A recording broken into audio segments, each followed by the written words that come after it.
Hello, dear listener, and welcome to yet another episode of The Inforium. The podcast is brought to you by the question, what's the worst that could happen?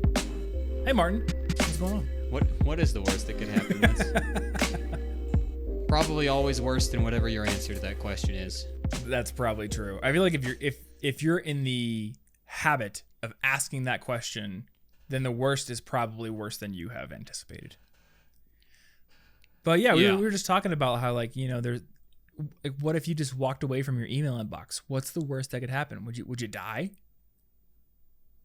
I don't think so. You probably wouldn't, except for very specific cases. Let's say that you needed a life-saving medication and you exclusively used email for That's that. fair. In that case, you should check your email. Or you've signed up to the government's email alerts on which day is Wrecking Ball swinging through General Thoroughfares Day, like most of us do. And then you didn't check your email and you walked outside. Bam! Wrecking Ball. But well, other than honestly, that, the hallmark of a good government is email alerts about that kind of thing. not a phone alert, not like an Amber Alert. No, it's to your email. My client would like to file suit against the United States government because the spam filters on Gmail sent his Wrecking Ball alert to spam. And now he's gravely injured. Yeah. This is unacceptable. All right. We're going to do an episode about social lives today. You know, which implies that we each have one. That may be a stretch. I would say of the word. I successfully kind of have one, maybe. Yeah.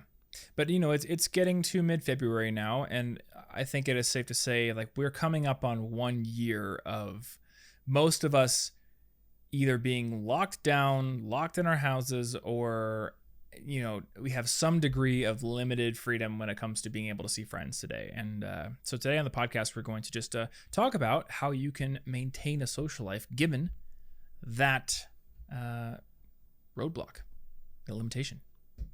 But first, we got podcast? Project check-in. Do you even remember what your project check-in goals were for last time? Because I regret to inform you that I did not take down yours. I wanted to film a spot thing for a thing with Tony. I did that. I do not think the video is out yet, but that's no longer in my hands. I did the part that I thought I was going to do. And that's fair. Both you and Tony are moving soon.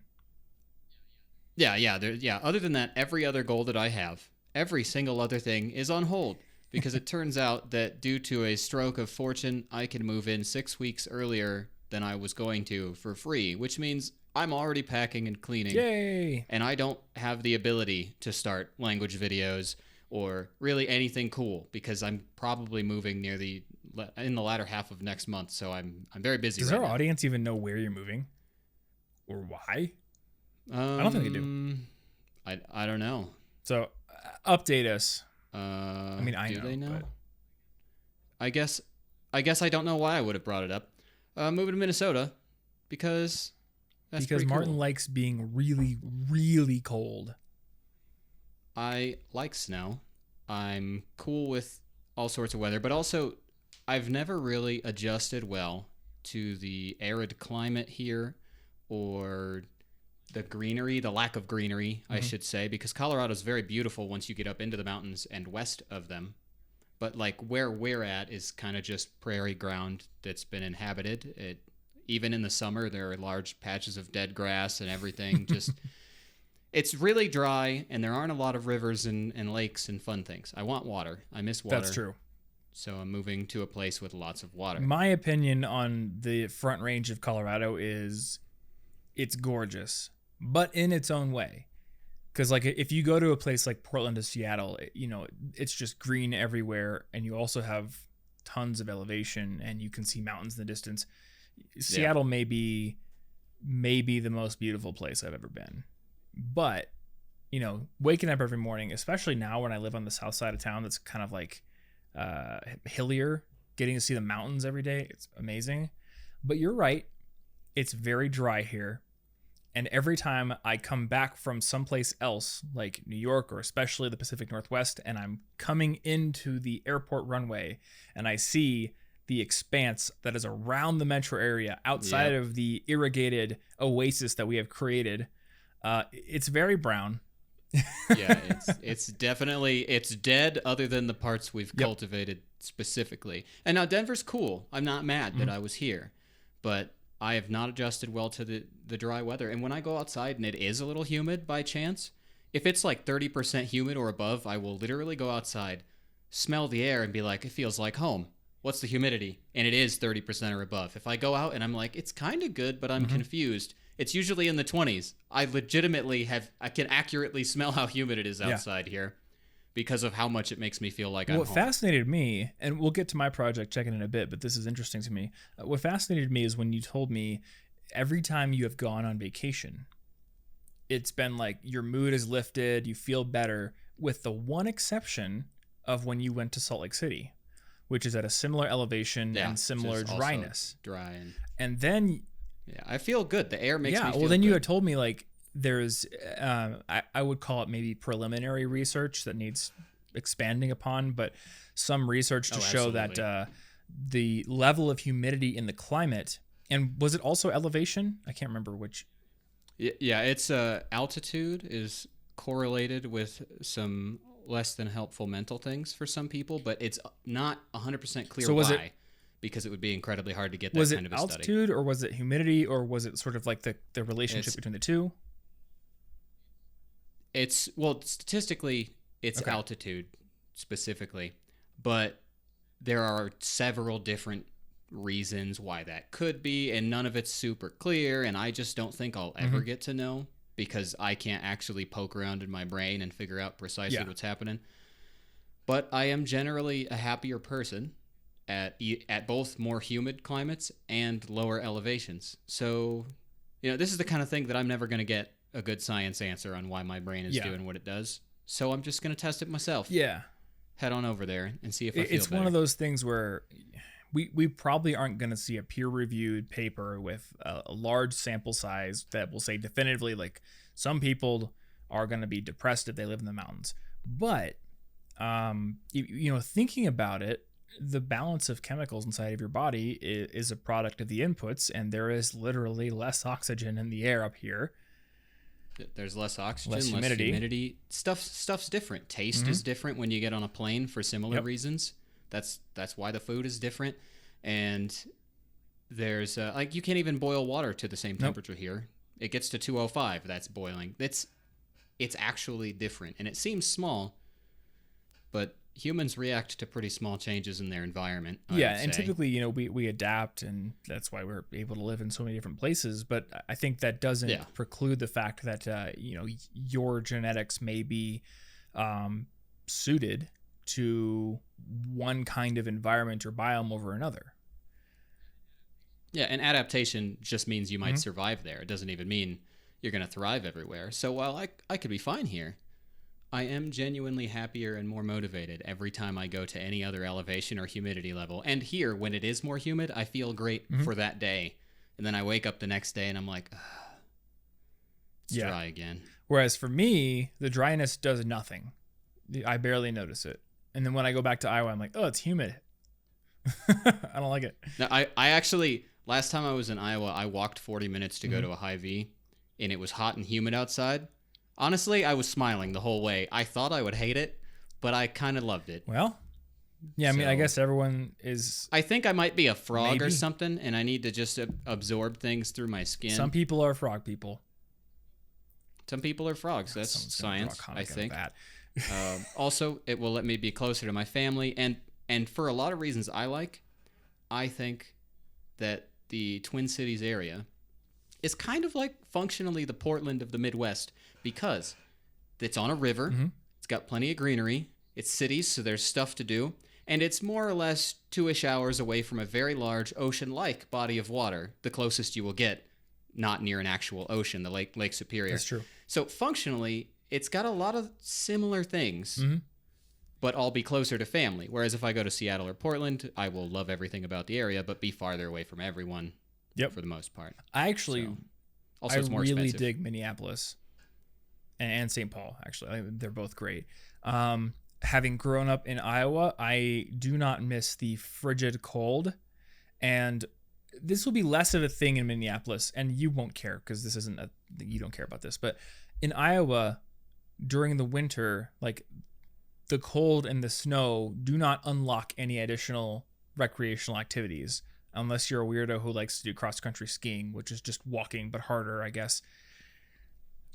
You can do snowshoes too. It's That's just a different walking. but You know, harder. you can still walk when it's But that's what right. hiking Like is. here, down in the plains where Denver is, we get some snow, but then it melts off the next day.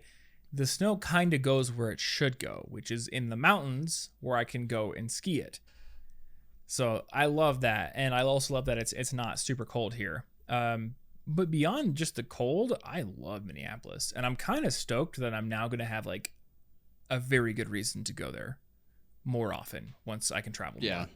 and it's a super fast and cheap flight to get there. Very convenient. Yep, I've really. seen it. Ashley said she saw it $50 once. I think I've seen it. The lowest was 90, but either way, it's kind of like the one place in the Midwest that checks all of my boxes. Yeah, it's a good place. I'll be happy to visit there more often. Don't think I'm gonna live there. Yeah, I have looked at some real estate listings, and a little like single tier comes out of my eye when I see like what you can get. Yeah, as for the tradition. same money that I paid for my house.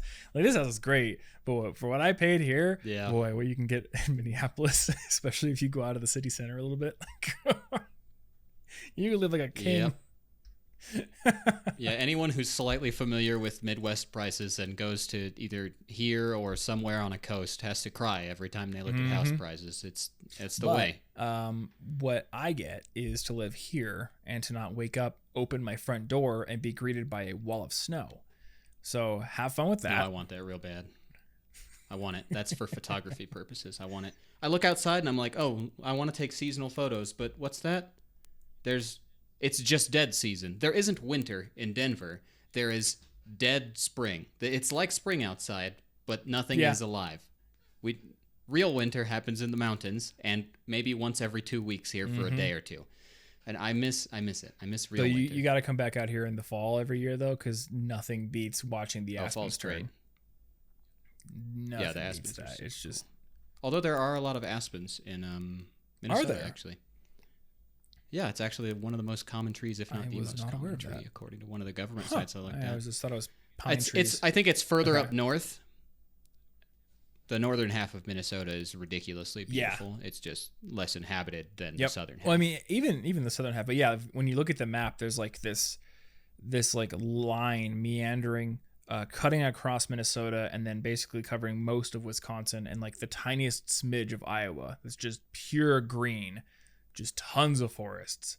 And then in Iowa, you know, it's kind of like plains, still sort of green, but it's plains. And you know, we grew up on the plains, so we missed out on growing up in that verdant paradise. Yeah, see, I think that's part of the thing too. Is I've always been a person who likes water and forests, and never really cared that much about mountains. They're cool, but they don't like speak to me. That is fair. If you don't like hurtling yourself down mountains at dangerous speeds, then what's the point? Yeah, my project check-in is that I am very overwhelmed preparing to move suddenly at breakneck speed. What have you been doing? Okay, time for my project check-in then. So I believe what I said I would accomplish last 2 weeks is that I would have my Ethernet cable run to the basement and that I would have a couple of Notion videos produced. I regret to say that I failed in the Notion videos, but I'll have more to talk about that in a little bit. On the bright side, I have done so much on the studio renovation in the last 2 weeks. Not just running the Ethernet, but we finished painting. I've started cutting and attaching baseboards, which is really hard. It requires a lot of measuring, and I had to buy a miter saw and all kinds of fun stuff like that. But I learned how to cut into the wall, drill a hole through the floor. I threaded my Ethernet cable down there. I learned that you're supposed to install fire blocking stuff in the holes you create between floors. So I had to go buy fire blocking and learn how to install that, which is just like goop that you basically squirt into the wall and then it hardens in the hole and seals it up. I learned how to patch my drywall and paint over it, so you basically can't even tell where I cut big holes. And it feels very, very satisfying to have acquired these skills. I remember, renting my whole life, the idea of like hitting drywall and putting a hole in it or a dent in it was super scary because I had no idea how to fix it. And I'm like, I don't want to mess up the walls. And then you remember this when in the last rental house, I accidentally drilled through a pipe in the wall and there was water coming out of the Yep. wall. Well, my landlord had a handyman come to patch the hole that the plumber had cut. And you could see the seam, the rectangular seam of the patch he had made clear as day. And I didn't know anything about patching drywall back then. So I'm like, is that the best you can do? If you have to cut a hole in your drywall, like that's the best you can do? You're just going to see that seam the whole time? Well, heck, I don't want to ever have to cut in the drywall again.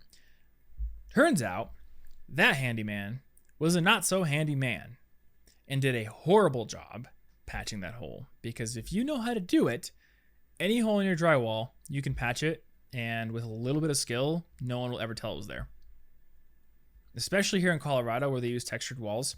I remember moving here and some friends of mine were like, oh, I hate that there's texture on the walls. It makes it so hard to fix it. No, it makes it easier.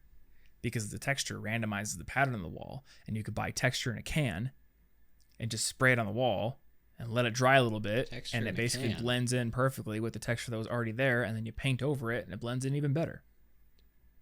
How does the texture in a can make the texture and not have an even spray? What do you mean? Wait.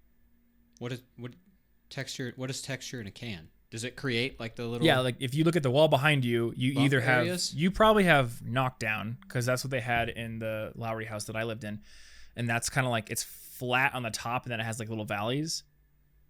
And literally, it's a can full of goop, and they spray it on the wall at random essentially and kind of get like a nice coat, and they let it set it for 10 minutes, and then you take a taping knife, like a drywall taping knife, and you just lightly scrape over it. And that's how you get that look. But the nice thing is it's a random looking pattern. So if you have to patch a wall, you know, that randomness actually is a very big help to you in hiding the seam where you made the patch. But anyway, all that to say, it's been very rewarding learning how to do these things. And we now have carpet. We now have paint. We are getting baseboards. We've got all the Ethernet run. It's been great. I also bought a book called How Your House Works, and it has like a whole bunch of like cut in half x-ray illustrations of like all the things like what's inside your walls and how does a water heater work and how does a furnace work. And I would actually recommend anybody who is going to buy a house or who is maybe renting a house and needs to do like basic maintenance, get a book like that. It's pretty helpful to have around. Like, it sounds interesting. It's just very nice, like knowing how it works, because when you don't know how it works, you're afraid. You're like afraid of it. Like my whole life, if a toilet is backed up, I'm like, oh no, what's going on? I don't know. The whole house is gonna blow up. And now I understand. Like, okay, here's the design of it. Here's likely what the problem is. I get it. Yeah, I had to learn a ton about how plumbing works here because some of the P traps, the drains hadn't had any water in them for a long time, so you'd start getting so the gases just start coming getting up. Backup smells. Yeah, and I'd be like, why is that happening? First of all, I had to learn how P traps work. I had to learn that there are very many drains in a lot of places. I think the drain in this case that was causing the problem was right below the washer. I couldn't even see it. I had to like be like, that looks like a hole in the floor. Chuck some water at it, get all the dust went away, and I was like, there is a drain down there. That's the problem. But now I understand how under my sink works. I know everything about what it's doing in there. It's really fascinating to actually understand. Yeah, it's super rewarding to realize it. Like, you know, if you realize like, oh, a P-trap it's not keeping water in it, what's going on? Well, it probably means that the vent on your roof is plugged up and it's not allowing air into the system. So anytime you flush or pour water down, it just sucks all of it because it siphons. And before that, I'm like, I don't know how this works. I don't want to mess anything up. And now I'm like, punch a hole in the drywall. I don't care. It's like, yeah. And if you're getting a house, you could save yourself a ton of money because you can figure out, is this a fix that's simple enough I can do it?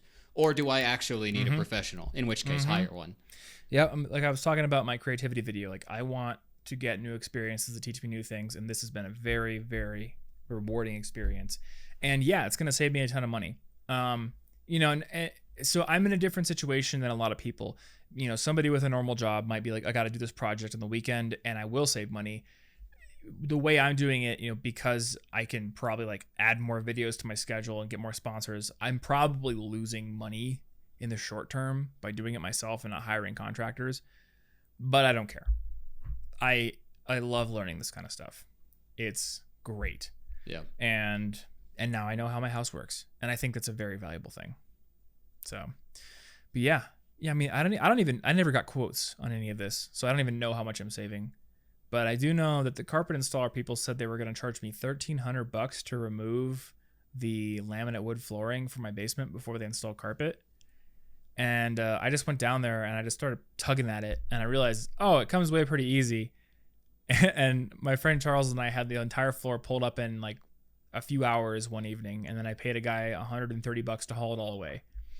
So I saved whatever 1,400 minus 130 is $1,270.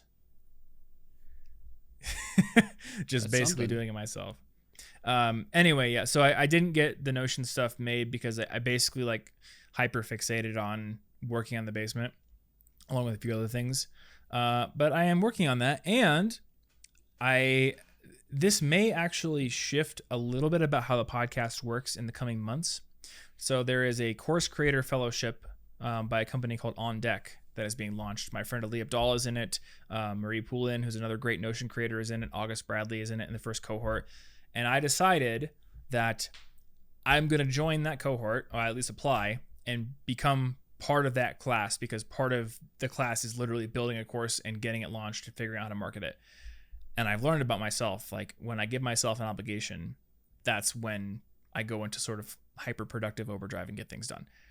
So I am going to participate in that. And I actually got accepted already. So I'll be participating in that, not only to learn about how to market my course and build it, but also to sort of have that accountability and that community structure to get it done. That starts in April. So I'm very excited to get a lot of my coursework done in April. So yeah. Not too far from now at all. Yeah. So I'm hoping I can get most of the basement work done this month. You know, I always think like, oh, I can get it done in a couple of days. And then you start realizing like there's a bunch of stuff you don't know, a bunch of stuff you don't have. So it always takes longer than you think. Yeah. But I don't know. I'm having fun. It's good. So next couple of weeks, what are we going to do? I'm going to continue getting ready to move. I honestly don't think I'm going to accomplish anything else, because moving 915 miles takes some organization. I've got to book moving services. I've got to figure out how to get my piano there in a way that's reasonable. I've got all sorts of stuff. I have to fit a bunch of Legos together. I can help you with whatever you need. I have get insurance. Well, I don't know if I have a recommendation on a moving service, because the one I use is typically local.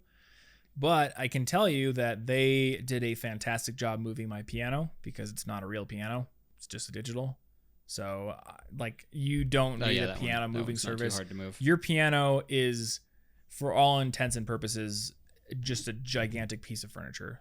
There's like, the only thing that's difficult on that is the soundboard being fancy. Yeah, but I mean, a good moving company, it just have to decide how they're going to come in, they're going to wrap it in blankets, they're going to wrap that in shrink wrap. It's going to be all together and padded and cushioned, and they'll just put it in the back of the truck and you'll be good. Oh yeah. Yeah, there are things that are happening, but picking a service that'll go 915 miles it's going to take some comparison, because it gets a little expensive. True. And that is fair. I could strap the piano to the top of my car, probably. Let's just do what we did when we were teenagers and didn't own a car, and just walk it. You know? Yeah, that'll work. I remember my mom was like, I'm not giving you a ride to Home Depot so you could buy skateboard ramp stuff. So we had to like carry a giant piece of plywood 2.5 miles back to my house, just like holding it over our heads. That's a classic solution to that problem. Now I gotta organize a bunch of stuff. Paperwork, insurance, moving, packing, cleaning, also trying to work at the same time. It's busy. Probably going out to see mountains a couple more times, just because, I can. That's fair. Hey, let's take a quick break. So this week's episode is sponsored by our good friends over at Skillshare. You know the drill. If you've listened to the Inforium before, you know the Skillshare is an excellent learning platform for anybody who wants to boost their skills and their creativity in tons of different practical areas. They've got classes on graphic design, video editing, animation, business, analytics, marketing. If you want to learn it, there's probably a class on Skillshare that can teach it to you. There are thousands of talented teachers on the platform, including yours truly. And if you didn't know, I launched launched a new class this year called Productivity for Creatives. If you're like me, if you do creative work either for a living or in your spare time or as a side project that you're hoping to build up into a living maybe in the future, if you write, if you create videos, if you do podcasting, you know that it's very easy to procrastinate on the creative work that you do, or to get bogged down by writer's block or by imposter syndrome or by not feeling inspired. Well, as it turns out, the exact same productivity concepts I've been talking about for regular work over the years apply in their own specific ways to creativity. There is a way to make sure that you create inspired work on a regular basis. There are ways to reduce the friction involved in your process, make it more efficient while still leaving areas for you to be creative and not get locked into a sort of robotic process where you're just doing the same thing over and over again. Over the past decade of doing creative work for a living, I've learned a lot of tips and tricks for applying these productivity principles to my creative work, and I share these in my class. So again, if you are a creative person, if you do creative work, I think you're going to get a lot out of my class, Productivity for Creatives. I also have a couple of other classes on Skillshare, one about how to build your productivity system and one how to build strong habits that last beyond the initial novelty period. So if you're interested in those and you want to support my work, you can go over to Skillshare.com/Inforium and sign up. And when you do that, you're going to get a free trial. So in effect, you can actually go and take any of my classes for free during that trial period. After that, Skillshare is still an incredibly affordable learning platform, much more affordable than a lot of the other competitors out there. In fact, their annual plans start at less than $10 a month, which makes it basically like a Netflix subscription that is a lot more useful to your future skill development. So once again, go over to Skillshare.com/Inforium, sign up and get that free trial. Big thanks as always to Skillshare for sponsoring this episode of the Inforium, and we love having them as a sponsor on the show. And we also love having our second sponsor on our show this week, and that is Brilliant. If you're somebody who wants to build your universal problem-solving skills while also gaining mastery in math, in science, and in computer science, those STEM areas, Brilliant is a fantastically designed resource that you're going to want to add to your kind of array of learning materials. Now, while a lot of resources kind of have you sitting down passively intaking material, textbooks, lectures, that kind of thing, Brilliant is focused on active learning. They do have guided material that teaches you the concepts in calculus and number theory in these science classes and computer science classes, but along the way and interspersed right from the beginning all the way through, you're going to be actively solving bite-sized, logically designed and sequenced problems that keep you actively using and working with the material the entire time. And when you're actively engaged, you stay more interested, you learn more effectively, and you just have a better time. And you're able to also build your problem-solving skills, which you can apply to any challenge you face in your work and in your life while you're solving the problems in these specific areas. Because when you stretch those problem-solving muscles in any area, you get better at solving problems in general. That's the beauty about problem solving. So if you want to get into their library of more than 60 in-depth courses on math, on computer science, on science topics, go over to brilliant.org/Inforium to start learning for free today. When you want to sign up and actually get on their paid program, if you're one of the first 200 people to use that link, you're going to get 20% off their annual subscription. So once again, brilliant.org/Inforium, and let's get back into the show. All right. Well, my next 2 weeks, I will commit to this. I will get a couple of Notion videos out. Some basics beginner stuff coming out. And I don't want to commit to saying like, oh, the baseboards will be done because it's a huge project. But I'm at least going to have the baseboards done in the area where I'm going to have the main filming set so I can start filming videos. And I'm going to do more of those little Instagram videos that I did. I did one, I think, last week, along with the regular videos that I'm doing this month. One thing that I got coming in February is the investing video. Finally doing it. This is actually my 10-year anniversary. My very first investment was 10 years ago, sitting in a class. So I think it is a pretty fitting month to do it. It's just a very intimidating video because there's so much research and so much I want to cover. And I'm like, how much do I include and how much do I have to leave out? Because it's one video. Yeah. So we'll see. I'm going to do some writing on that today after we are finished podcasting. So that's what I'll have done. And we'll have you slightly closer to moving next time we record. And I guess what this means is that unless you're visiting to film stuff, even once we're both vaccinated and all that jazz, this is going to be the format for the podcast going forward. Which, I mean, for the majority, it's been that way for a bit. It's been that way for a bit, and for the majority of people who listen, they don't watch, so it really doesn't make a difference. I guess you can't hear the sounds of our teacups hitting the table. Well, you maybe could, but not the same table. There's a slightly different timbre to your table as to mine. Anyway, so speaking of anniversaries, it's like basically a year since we all had to basically like hide in our houses and never come out.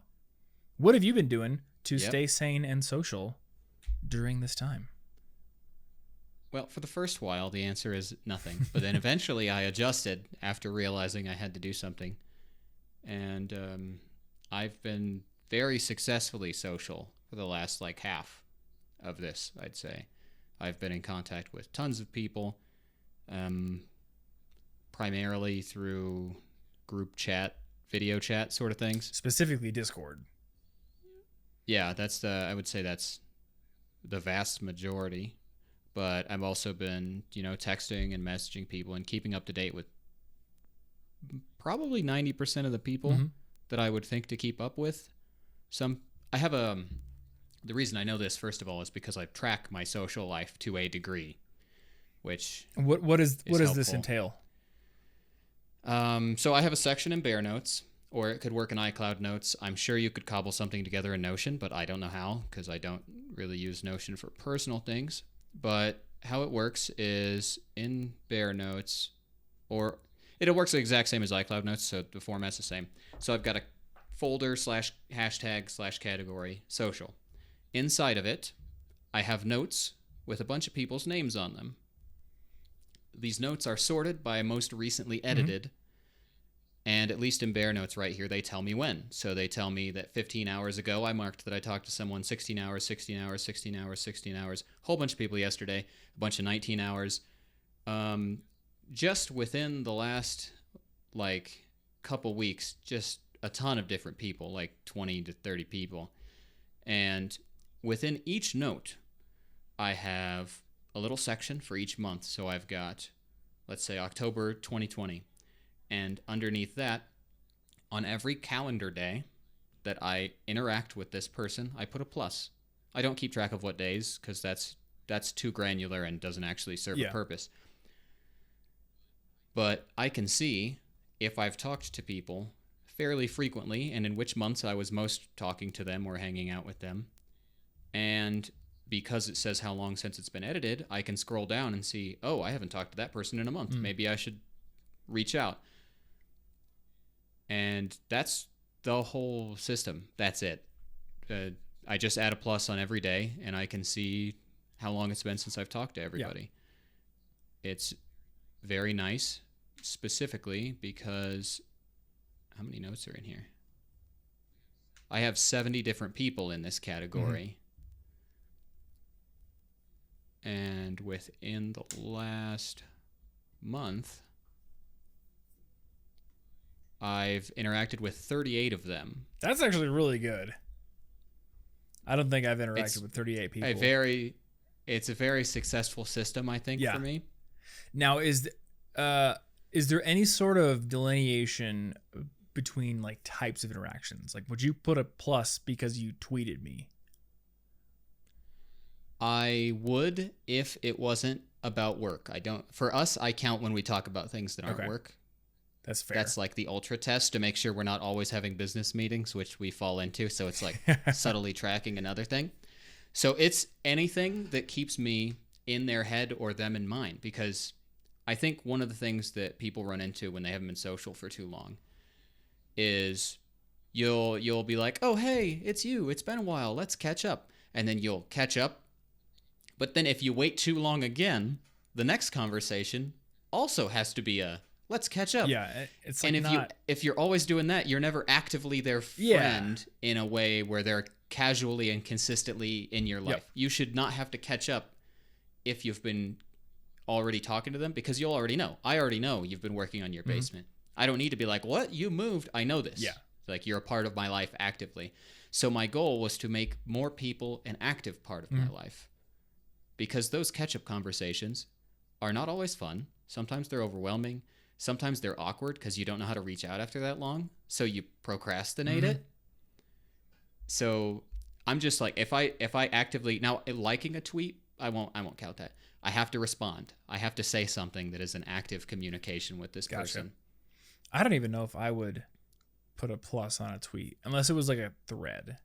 Like if we had a conversation there, sure. If I just responded to like a joke, I don't know. But so you mean to tell me that after we made a tier list of sandwiches last night, you put a plus for me? I would say yes. Okay. Because of that tier list of sandwiches, I've got like 10 people I talked to. No, 12 yesterday. Yeah. So several of them were making a tier list of sandwiches. I'm gonna actually like pause a little bit and just like put that out there as maybe the most usable practical tip for this podcast. Start a Discord server, invite your friends to it, and then just drop in every night. That's kind of what we do. And yeah, it is sort of not quite as good, but sort of like back in college when we all lived in the dorms and the door was just open, and it just so happened that like my dorm ended up being the dorm where most people hung out most nights, and we would just have the door open and people just wander in, sit down, play video games. And I don't know, like I loved that. And having just a common Discord server that is not for a specific purpose. Like I know a lot of people use Discords for like specific games. We just have like a general voice chat room. And almost every night there's like people who I was great friends with in college, hung out with all the time, just in there. And I get to just pop back in and hang out. You're going to see between like 3 and like 15 people there any given night. And then the great thing is like, I think it makes there's a ton of stuff you can do even if you're not a gamer. So I don't think I've actually played a game with the people in the Discord server for quite a long time. Most nights, like I'll be doing my own thing and we'll just drop in, and then they'll be on like some tier list maker website. I think on Saturday we were like, that has been the recent development. We've done quite a few. It's actually a great way to it's a great way to have social interaction where it's not like both of you just playing a game, but you're actually talking, interacting, and debating. We spent 3 hours on Saturday trying to make a definitive tier list of every comic book movie. And that was like 3 full hours of just discussion and talking with a bunch of people who, you know, in the past I haven't really had a ton of regular interaction with. And that's great. Yeah. Well, I think the thing you're saying about how you'd randomly pop in is one of the big differences too, because as an adult, there are two types of social interaction. There's serendipitous interaction, which you almost entirely lose as an adult, especially at home, because you have to run into people. And then there's, you know, basically the adult friendship date type interaction where you're like, hey, let's do this thing every week, which works, but it's a different kind of need. It works. I mean, I don't know about you, but what I find is like I'll get a text or send a text to a friend, and then half the time one of us can't do it. It's really hard to set it up. And if you do successfully get, like, I play Monster Hunter same day every week, but I also only have 7 days every week. There is not that much room for me to pick consistent days outside of that. It gets difficult. What if I want to have a day where I do something specific with Ashley? Now 2 days are gone. What if I have Japanese lessons every Wednesday? Well, that's something that's in the way of something. It gets, the adult friendship date things become something that you dread and procrastinate also because people get busy. I think people, maybe this is an introvert thing, so maybe I'll say this. Introverts don't actually like showing up for plans. And maybe plans have they pressure. do. And I don't know, for me, it's like the making the plan is fun in the moment. And then once I'm finally there, usually it's still fun. But then there's the hour or so leading up to the thing where I'm like, oh no. I have to go be social. But there's none of that when it's just serendipitous hanging out. And yeah, that's kind of, I think, what we've been a lot better at now than we were at the beginning of the pandemic. Yeah. And it's group interaction too. Imagine trying to get 15 people to show up on one night. That's a nightmare. Why even try? Why even bother doing that? But if they all happen to be free, it'll happen every once in a while. Yeah. I actually think better. if and we've said before, like it can be very useful to have a scheduled thing as a sort of social pressure thing to stop you from working. But there is a big thing to be said for just the existence of that group being there and there being no obligation. Because I think if there was like, every Thursday we're going to get on the Discord and we're going to do this specific thing, like I would probably still do it, but there's something that kind of setup doesn't have compared to just the knowledge that, you know what, I bet you my friends are just like talking in the Discord right now and I'm not there. I should go in there. Yeah, I feel like it makes it like your mindset changes. You're like, wait, that sounds fun. Maybe I could. It's an option, and I choose to go hang out with my friends. It's not, oh, I have to. But honestly, today I kind of just wanted to do something else. But I said I'd be there. Yep. I want to be actively excited to go spend time with my friends, and I think this does it. And I'm just like, I wonder if they're doing another tier thing tonight. If there's a Pokemon one, I need to be there. That's important. Yeah, so I guess like the main thing that we can say here is if you can set up like an easily dropped into group hangout setting, it's a great way to keep your social life active, even though we can't see our friends in person as much as we want to. Or for some people, not at all. And the video chat aspect makes a big difference there too. It does. Yeah, the video grid. I realize a lot of people hate those at this point, but you don't have to. It's not a work. I don't know, like the way our group is. It's people. Some people turn their camera on, some people don't. Well, half the time I don't because I don't think about it, and also I keep my camera pointed up when I'm not using it because I understand computer security. So that's a fair point. Which, like, I realize it's only doing me half of what I would want it to do because the microphone is still there and in my pocket and in everyone else's pocket everywhere I go. Yeah, what are you going to do? But, like that's probably a smart thing to do is point your camera up when you're not using it. Or get one that has like a privacy shield. I had a cool like little sticker thing that went over my MacBook camera that you could slide. Ooh, that sounds like a good idea. Like a little button Maybe slide. I should get one of those. It was really nice. Yeah. But yeah, like it's been great. What are some like specific things people can do? Because I know like one of the things is like, well, if I'm going to talk to my friends on Zoom or Discord or whatever, like what can we do besides just talk? And like there's tons of multiplayer games, but we've already talked about the tier maker thing, which is pretty dumb, but still fun. I would say Tabletop Simulator is a fairly good idea. You could play board games. I need to buy it with people online. You know what? I'm going to buy it like while you're talking. That's pretty cool.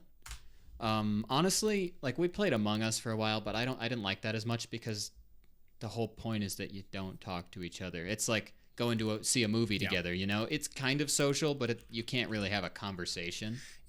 Well, you do. You do when it's paused. But not the whole time. Yeah, but you can't the whole time. It's like you're cutting a huge chunk of the actual conversation time out. So it works, but it's not my favorite. We played golf with friends. That one is great. Was it free or just cheap?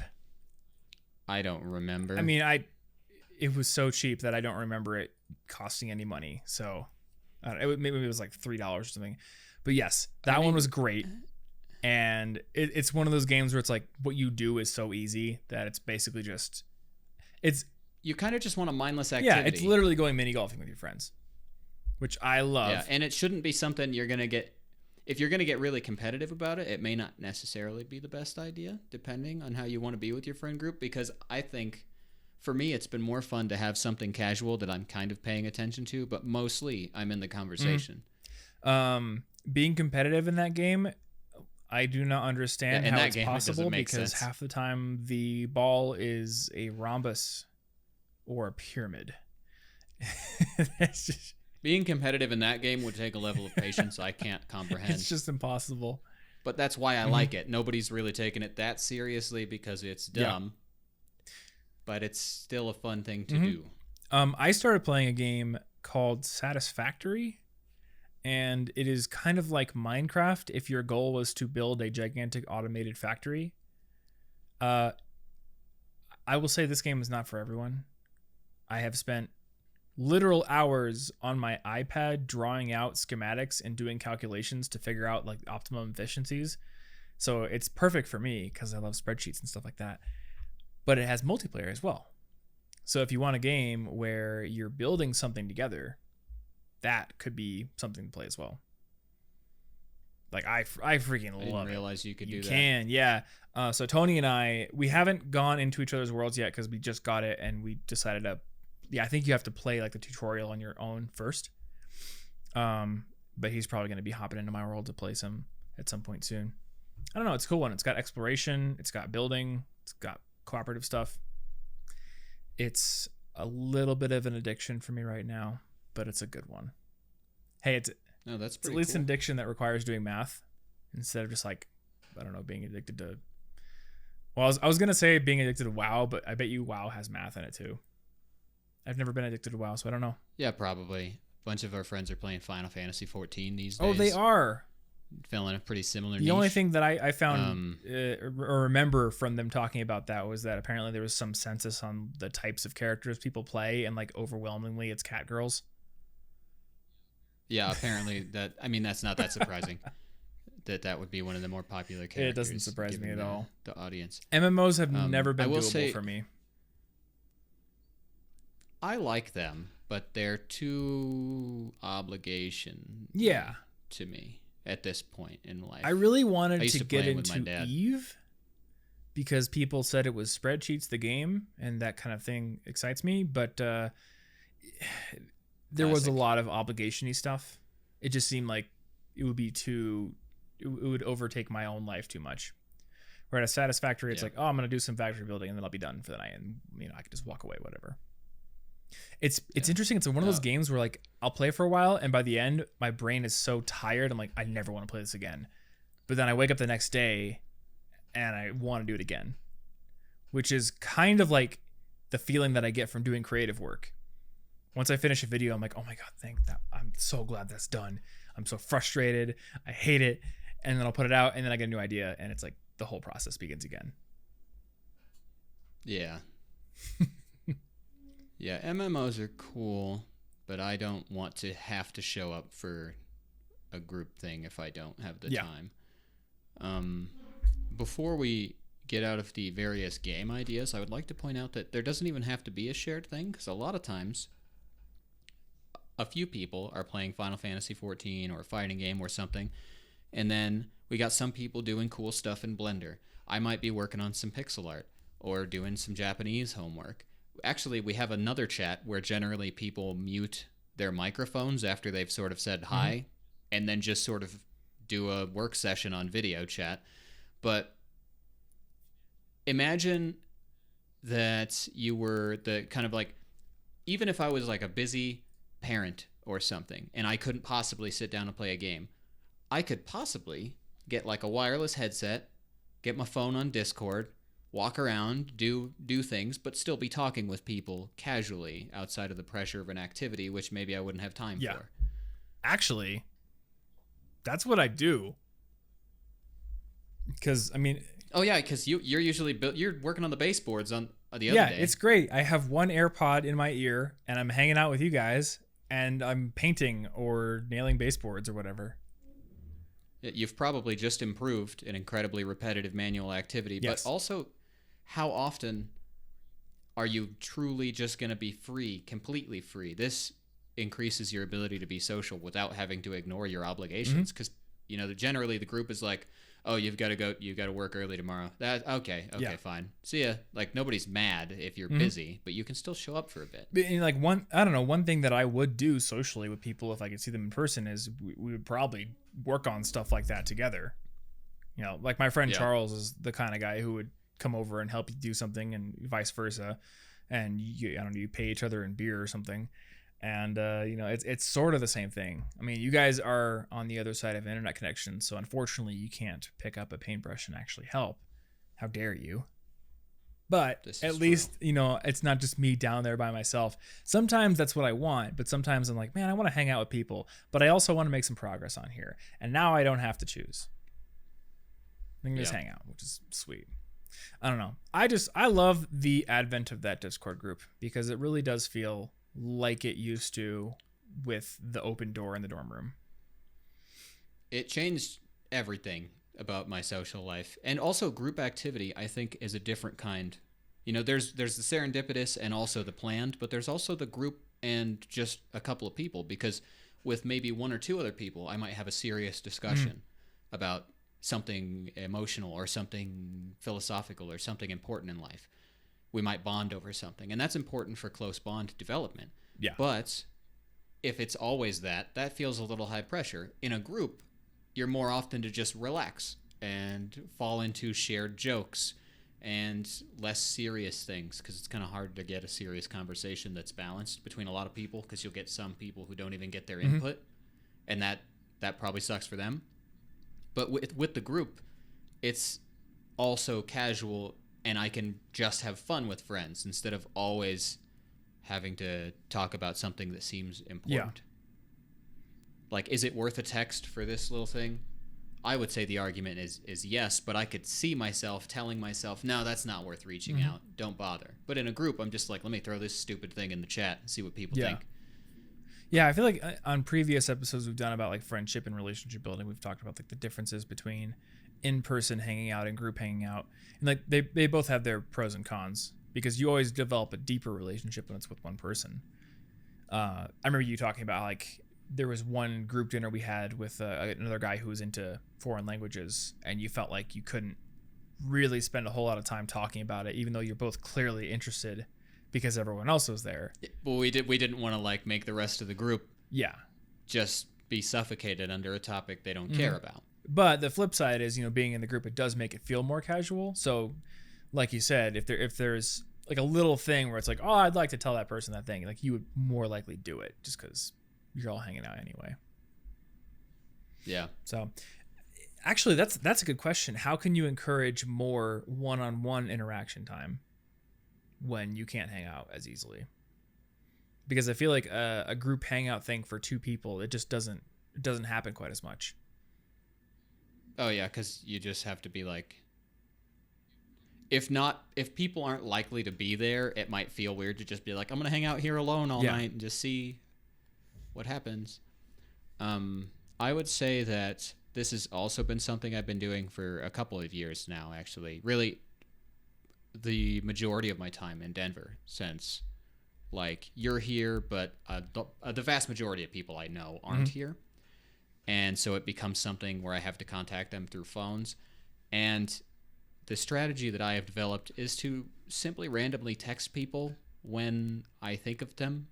That's something meaningless, honestly. I'll just be like, oh, wait, I haven't talked to them in a while. Maybe I should do something about that. So in that scenario, I could say, let me wait until I have something important to say. But instead of that, I'll just like text them their name in all caps, or hey you in all caps. Something stupid that's not high pressure to start the conversation, because I know that the opening of the conversation is going to feel a little awkward, and I'm just going to embrace it. And there's no way around that. And I've had to help some of our friends reach out to other friends when it's been too long, and I'm just like, they're not going to care. They're literally, it's going to be maybe weird for 3 seconds, and then it's going to feel normal again. We're just jump right into it. Don't put it off. Just send something immediately when you think to talk to them, and it might turn into a plan. And I went for a walk not too long ago for like an hour and a half talking to somebody on the phone, and that was planned. But it wouldn't happen if I didn't randomly reach out to people the second I thought to, just to be like, hey, I thought of you again. Like, you're important to me as a friend. You popped into my head.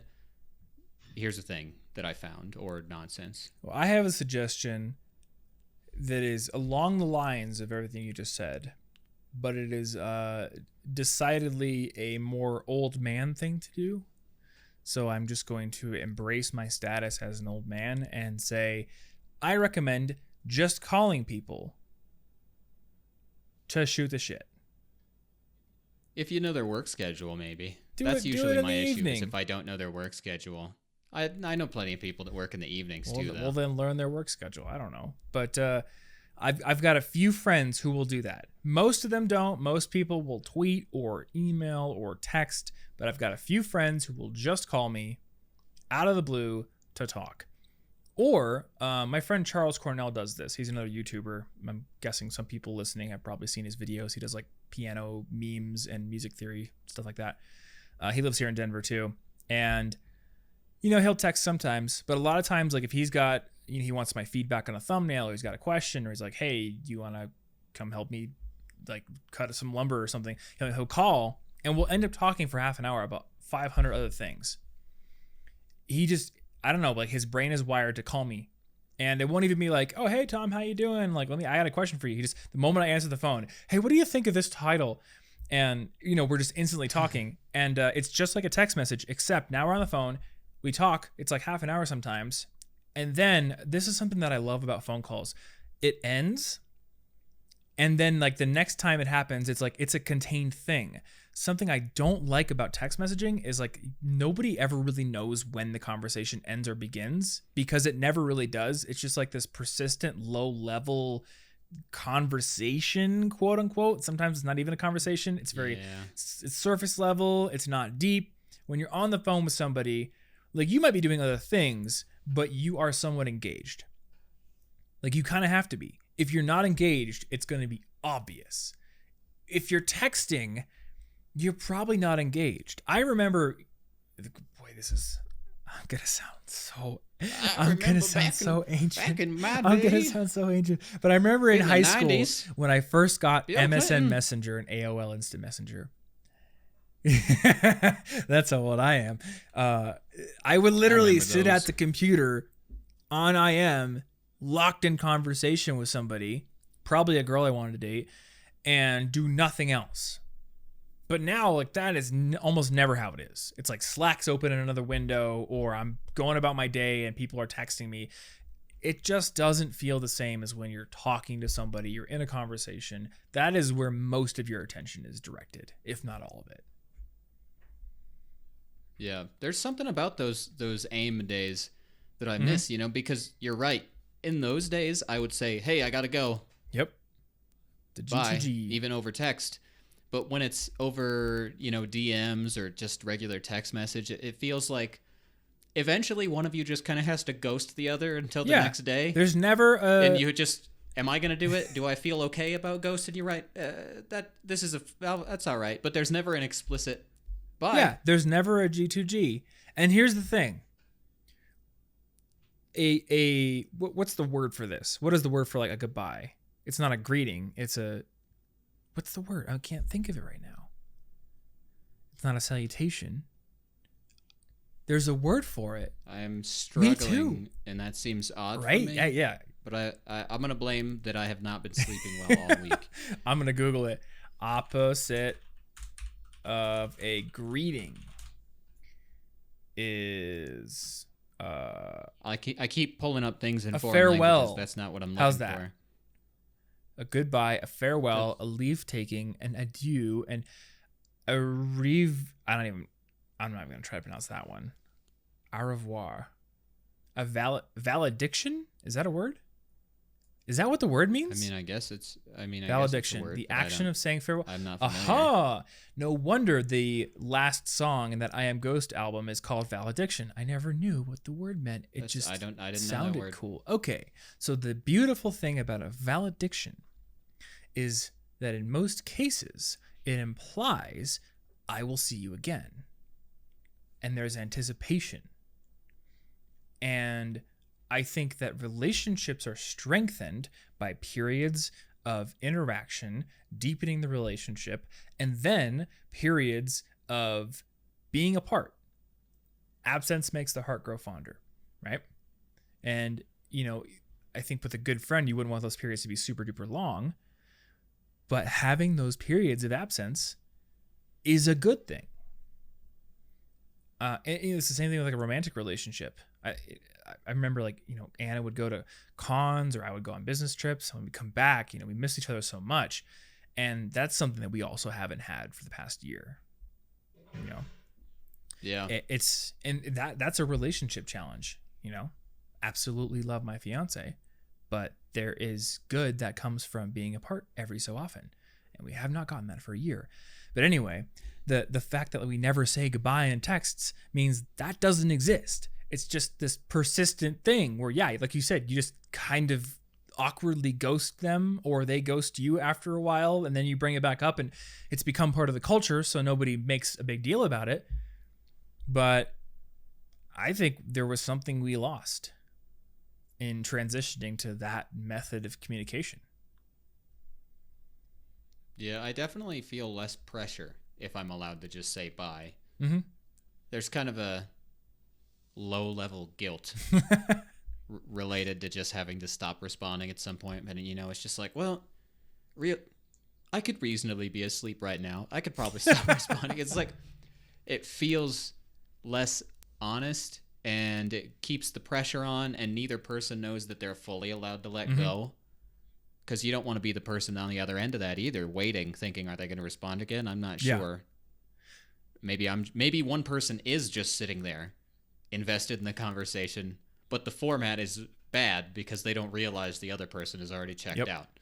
Yeah, every time I see a tweet, and I see these every so often, there'll be a tweet where someone's like, ugh, who calls? Text me first. And I don't know, I feel like there's like a very clear age divide here, and people are going to okay boomer me, even though I was born in 1991. But like, when did we get to a point in society where I have to go through like 18 different layers of abstraction to talk to another human being without it being like some rude interruption? You know, when I was a kid, I went outside and I ran up to my friends' houses and I would ring the doorbell and say, hey, is Skylar home? Can we go outside? And is he free? And now people are like, oh, hey, you gotta actually poke me on Facebook first to see if I'm awake, and then text me. And if I do text back, you could ask you can call me. And then if you call me, and then send me a woof. Send me a woof. And then we'll get something on the calendar. I'll send you a calendar invite to have a Zoom meeting where we can decide if we can meet up. Yeah, there's literally no serendipity in that. There's no just being alive in the moment there. Yeah. It's entirely forced. But how do you get out of the fear of being an interruption? Just do it. Because I imagine there are many introverts who are like, but they're going to hate me. No, they're not going to hate you. Here, I think this is the inconvenient truth of growing up and no longer having things like school. Or, I mean, adults, I guess, have the workplace, but right now a lot of them don't because we all work from home. When you're a kid, you had daycare, you had school, you had all these planned activities. Go to summer camp, go to do this, go to that, go to daycare. And then you grow up and that is taken away from you. And then everyone is secretly thinking, how come that person doesn't call me anymore? How come I don't get invited to things? How come I'm always the person that has to like reach out and call? And the inconvenient truth is, like, there are fewer people who will take the initiative to do things like that than there are who want someone to do it for them. So I say, just be that person. Be the person who calls your friends up out of the blue. Be the person who is like, hey, next week we're going to go do this. We're going to meet on Discord and play Monster Hunter. We're going to play Jackbox, or we're going to make a tier list of the best types of sandwiches, or whatever it is, or be the person who sets up that group in Discord for people to just hang out in whenever, and just tell your friends, hey, I set up a group, no pressure, but I'm going to be in there. That's actually a very powerful thing.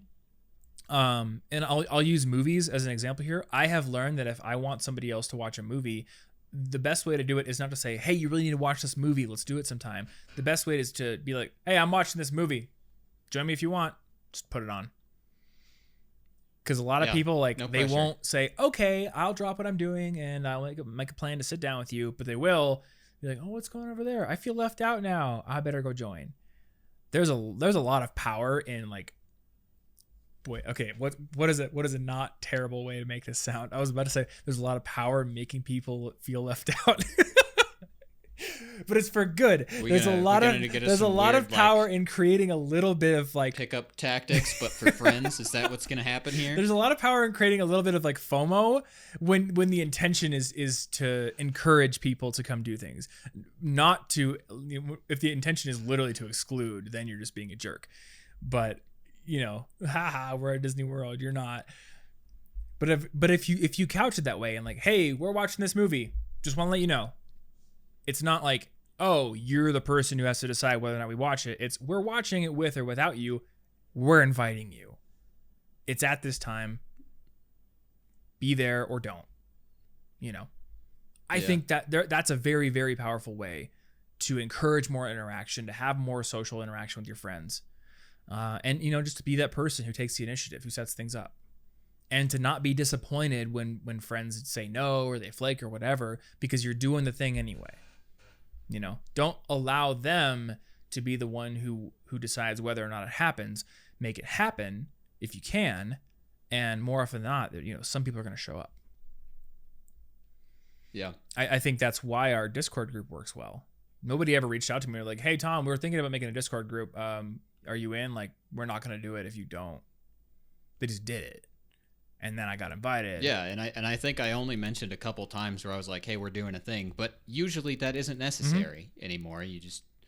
And also, if you're going to be the kind of person who's active about this, it is probably a nice gesture to directly tell people when something relevant to them is going on, or just to invite them a couple times. Because if you're like an introvert and you got all the anxiety issues and all the stuff that everybody seems to have because life's hard.jpg, it is really useful to get the direct invite a few times and then eventually get comfortable with the idea that you're wanted there. Yeah. Whereas if you only invite them once and then they don't show up this next several times, that might be just because they were like, they've talked themselves out of feeling like they belong. And in group conversations, something that's been making that way better is that I make a point to loop back to people I notice who were going to say something that got interrupted, because otherwise the dynamic of that conversation, especially with the lag of the internet, it can get... Somebody needs to make sure that it doesn't get weird. Yep. And I try to do that when I can. I think that helps a lot maintain the balance between, 10 to 15 people all trying to talk over each other. Yeah, that's very true. And I guess that does bring up a good point. You know, when we say it's good to throw the invite out there, it is. But sometimes I think it's also very good to go the extra mile and give a specific person an invite. One thing we've learned is some people are wired in such a way that when a general invite goes out, they're like, cool, that's for me. I'm going to do that. And some people are wired the opposite, where they will see a general invite go out and they will assume that actually isn't for me, or I'm not ready for it. I don't think they actually want me to do it. They're just being they're polite. talking to the other people, the cool ones. And like in another online community of mine, we would notice that like general invites for things would go out, and guys would show up, and women wouldn't. And we learned like a lot of women feel like, oh, that's not for me. So you kind of have to like go the extra mile and be like, no, we want everyone to be able to come in. Please, if you want to, do it. Where a lot of guys, for better or for worse, just sort of have this like intrinsic assumption that they can do whatever they want. And that's bad. The immediate assumption that the invite does count yes. for them. Sometimes that's bad. Sometimes that's good. It is what it is.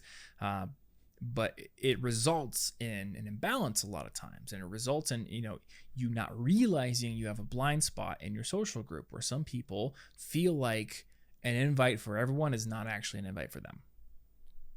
Yeah, you may end up accidentally leaving out introverts or people with anxiety issues or going through something difficult right now. And those are the people that you probably don't want to leave out the most, because they will benefit more from being in. So you just... And thus far in my experience, it has only taken a handful of intentional joinings like that for it to then become normal. And then they feel good about it. People just do what they want.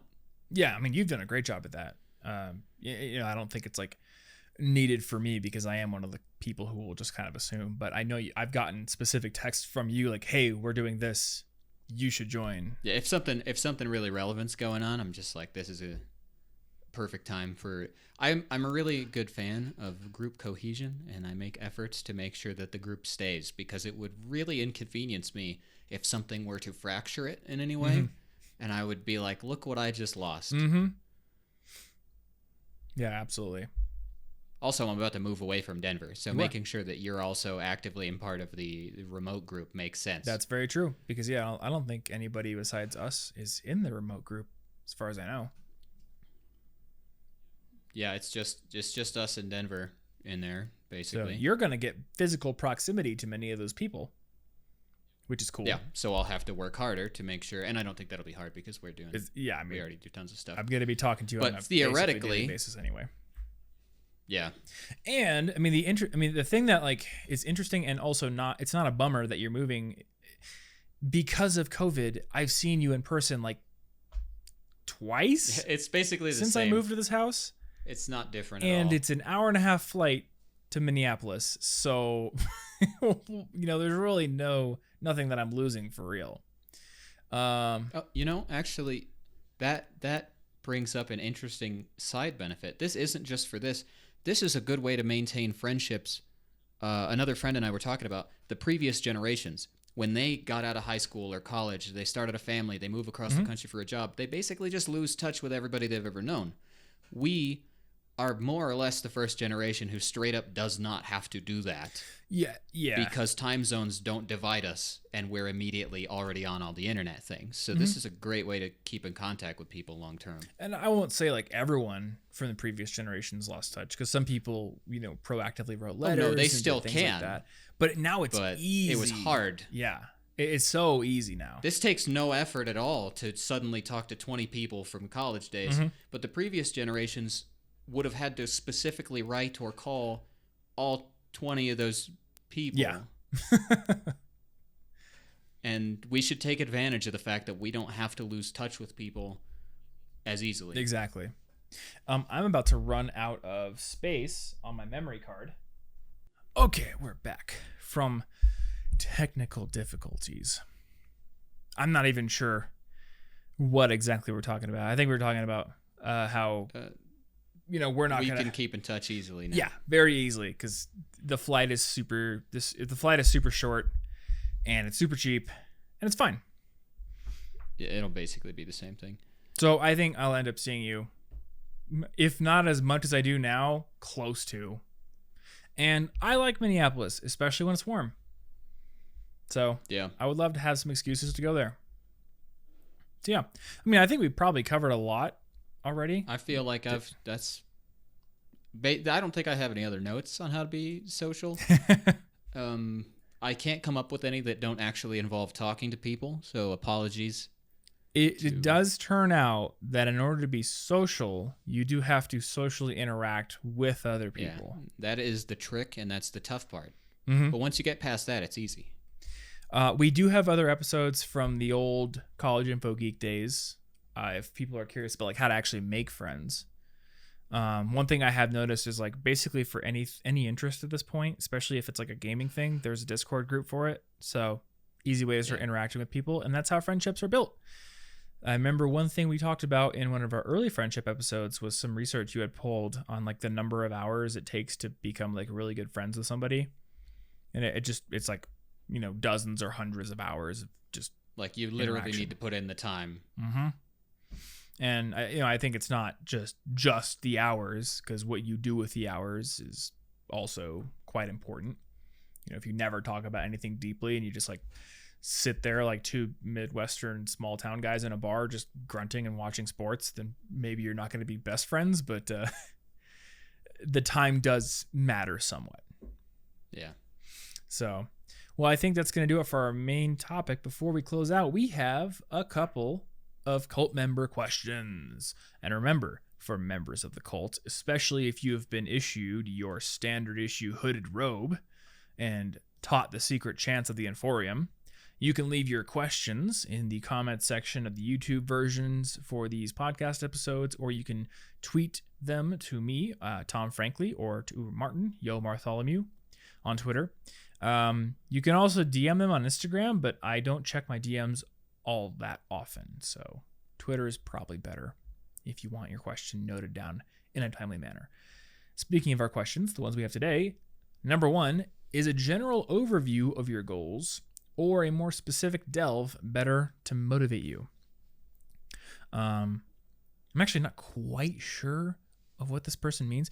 Do you think they're asking like, is it more motivating if we get really specific and plan out our goals in terms of action steps? Or yeah, to me it sounds like the question is along the lines of what's better for motivating you to do things, the big picture end goal, like I'm going to become a scientist, or a more specific here's a step involved along the way. That's how I'm interpreting it anyway. For me, it's the next interesting step. If it's a Yeah. non-interesting step, then that's not very motivating. There has to be some sort of like discovery in it, I think. But in terms of like, let's use my basement studio renovation as an example, the idea of having the whole thing finished is motivating. But what's more motivating is I'm going to get those baseboards done. And it's going to look so cool against that painted wall. And before that, I was like, I'm going to get the painting done. And I can't wait until I can like walk down here and see all the walls painted. I remember getting the first wall done and, seeing that, but then every other wall was still white. And I'm like, it still looks like it did when I moved in for the most part. Like, I'm not surrounded by the color I've chosen. I'm really excited to see and feel what it's like with that one color surrounding me. So I think for me, the answer is delving specifically into something that seems tangible, that seems achievable in a short amount of time, but that is big enough to be like a discovery or like a milestone. I'm not motivated by like the next really Brad helps. Nail in the baseboard. That's like, it's just, part of the process. Yeah, it's definitely, I would say the same because, for example, with pixel art, I'm like, learning pixel art, a technique or the concept, that's really cool. And it made me research how to do it in the first place. But what really makes me want to do it is like right now, I have a specific idea for some pixel art I would like to create that's themed around the fact that I'm moving. And I'm like, oh, wait, but I could animate it in this way. And then I could do this. And it's the one specific project is going to motivate me through a whole bunch of little things. And then after the project is done, I'll kind of lose the motivation until I find a new specific project. Big picture things are only useful for like life direction for me. They never motivate me to actually do the next step. Yep, that's kind of how I am too. And that's not to say that other people aren't the opposite. Maybe Elon Musk truly is motivated to get up every day by the thought of going to Mars one day. I don't know. See, that pushes off like the victories too far to me. Yeah. It's like, am I waiting for that one moment 10 years from now? And then what do I do after that moment is done? Another 10-year goal? Mm-hmm. I'm way more motivated by stuff I can do within the next month. Yeah, same here. Next question. For me, I guess. You always say that you are a statistics nerd for YouTube stats, your website, etc. What is your general view on your main channel's videos' view counts? Even after quite some time, the view count is just a fraction of the subscriber count, so I wonder, is that a low view count? This is a great question, and it's something that I thought about a lot when my channel was growing. I remember when my channel was at a smaller number of subscribers, I would often get more videos or more views on a video than I had subscribers. And then for a while, it was like, I would get around the same number of views per video as the number of subscribers I had. And I remember thinking, man, looking at all these big YouTube channels with millions of subscribers and only hundreds of thousands of views per video, my channel really punches above its weight. And what I've realized since then is that ratio is it is not a solid thing that's going to be the same for every channel. For one thing, my 2 million subscribers, I don't have 2 million active subscribers. Like, just looking at myself, I'm subscribed to probably 400 channels on YouTube. And the vast majority of those, I don't watch every video. For the vast majority of those, I haven't watched a video of theirs in a long time. Most of the videos I've been watching recently on YouTube have been about home DIY stuff. So I don't know, maybe like the last 3 people I subscribe to, I'm actually actively watching, which means that for all those channels that aren't really relevant to my current interests, I'm a subscriber that isn't engaged. And that's just how YouTube works. YouTube, creators would hate this. But it might actually be a better, more accurate thing if YouTube was like, all right, you haven't watched a video from this person in a year, we're going to unsubscribe you. People would hate it. They would never go for it, but it might actually be more accurate in terms of like, what is your actual base of engaged subscribers. We have something in email marketing called the cold subscribers list.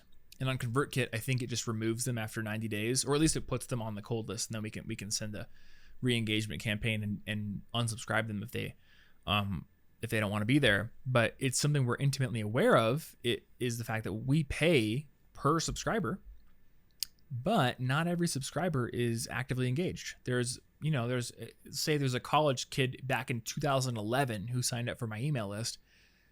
How old are they now? 29, 30? If I'm sending an email about how to get better grades, they don't care anymore. But they're still counted as a number on my list unless I go through and remove them manually. You can't do that on YouTube. So the sad fact is there are people in your subscriber list who they were at one point interested in your content and now they're not. Maybe some will become interested again. There are topics I loop back around to. I watched regular car reviews for a long time ago, and now I'm watching regular car reviews again. But there are also topics that I will just probably never get interested in again. And, I don't go through the manual process of unsubscribing, and almost nobody does. So that's just how it is. And, it also has to do with like how niche your content is and how frequently you produce. People who produce super frequent content often don't have the same number of views. Whereas if you look at somebody like Mark Rober, well, he makes a video every 2 months-ish, but all of his videos are like engineered for virality. So he often has more views on a video than he does subscribers.